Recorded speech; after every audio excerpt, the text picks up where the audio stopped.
Olá, voltamos agora e você continua assistindo a nossa entrevista com Carlos Voltor falando sobre YouTubers. E você fala muito para nerds jovens, mas existe uma geração de nerds mais velhos, como por exemplo de 40, 50 anos? Como você faz para ajustar o conteúdo do seu canal? Eu já sou uma geração de nerd um pouco mais velha. Eu tenho 38 anos, então eu já tô ali na geração dos nerds um pouco mais velhos, que viveram os anos 80, que era o começo dessa cultura pop do nerd. E eu acho que hoje em dia o nerd, ele tá mais fácil, porque virou popular. É a cultura normal é ser nerd. É gostar de filmes de quadrinhos, é gostar de Guerra nas Estrelas, é gostar de livros, de tudo que tá hoje em voga na sociedade, em voga no mundo do cinema, de livros, é pro público nerd. E esse público hoje aumentou. Então, pessoas que antes não se consideravam nerds acabaram sendo.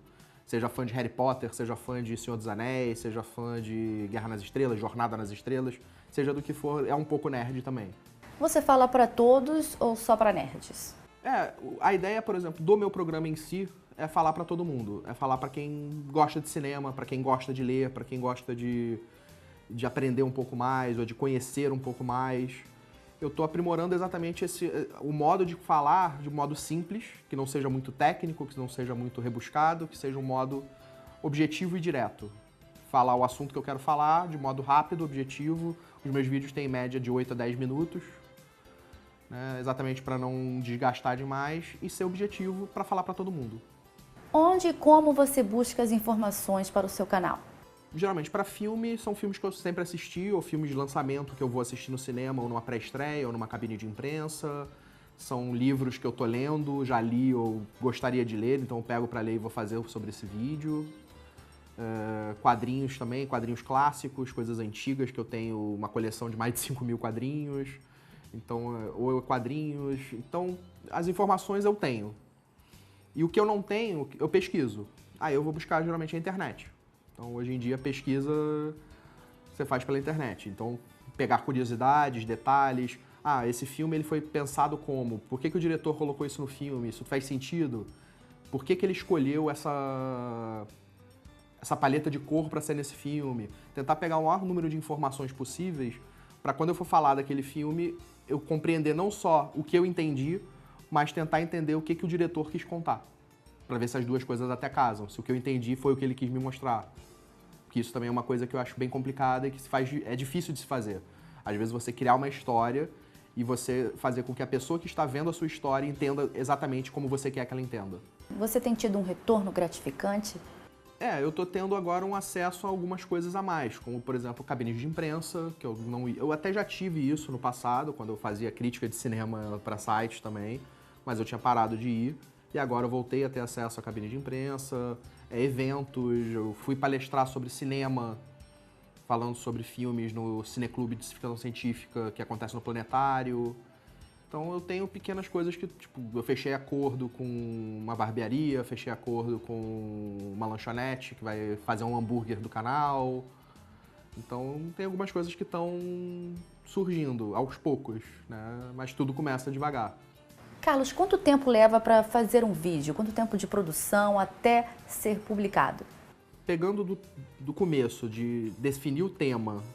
O maior problema é definir o tema. O tema, às vezes, eu posso levar 3 dias para definir o tema, para decidir o que eu vou falar.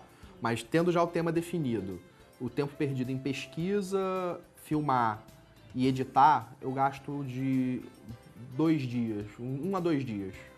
E essa produção é para fazer um vídeo de quanto tempo? É o fato também de eu estar fazendo tudo sozinho, né? Eu produzo e faço tudo sozinho. Então eu tenho que bolar a ideia, eu tenho que fazer toda a pesquisa, eu tenho que decidir o que eu vou falar, como eu vou falar. Eu tenho que ler as informações, eu tenho que preparar todo o cenário, eu tenho que decidir o que vai aparecer no cenário, montar a câmera, montar a luz, e aí filmar. Ver o áudio também, gravar o áudio à parte. Faço tudo isso e aí vejo, tá legal, agora tá ok, gostei. Aí eu vou pra parte de edição, jogo pro computador, daí vou editar o áudio, editar o vídeo. Ainda tem que pensar na abertura, que eu sempre faço alguma brincadeira na abertura, ou uma coisinha diferente. Então aí já gravo uma abertura diferente, com uma brincadeira. Então isso tudo acaba tomando um pouco mais de tempo. A internet hoje virou como um modo de sustento, né, para muitas pessoas. Para você, como é ganhar dinheiro trabalhando na rede? O negócio é você fazer uma coisa que não... Acho que a grande diferença é como você encara isso. Se você de cara está encarando isso como um trabalho, como você vai ganhar dinheiro com isso, geralmente não dá muito certo. Eu acho que o negócio é você encarar isso como um adicional, um passatempo. Você quer falar, por que você quer falar? Né? Por que você quer fazer isso? Você quer fazer isso porque você quer? Ou é só para ganhar dinheiro? Eu acho que você querer fazer isso torna a coisa mais interessante para quem está vendo. Não parece uma coisa muito... Não parece um negócio, né? Você está fazendo isso por prazer. E é mais ou menos o que eu estou fazendo. Eu estou fazendo o que eu quero fazer. Porque eu gosto de falar, eu gosto de falar sobre filmes, eu gosto de falar sobre os livros, eu gosto de falar sobre tudo isso que eu gosto. E eu estava sem um espaço. Eu escrevia no YouTube, no Facebook. Só que o que eu escrevia no Facebook se perdia com o tempo. E eu não estava com saco de fazer um site, não estava com vontade de escrever um site, fazer um blog. Então, com o YouTube, para mim, acho que é a melhor ferramenta. Até porque eu trabalho com vídeo. Né? Então, já que eu trabalho com isso, por que eu não vou fazer logo o meu vídeo?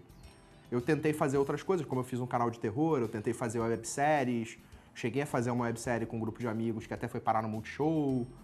Só que é difícil, você não faz isso sozinho, você depende de equipe, depende de atores, depende de uma produção muito maior e de um dinheiro muito maior para fazer essas coisas. Então, nesse caso, eu não dependo de nada.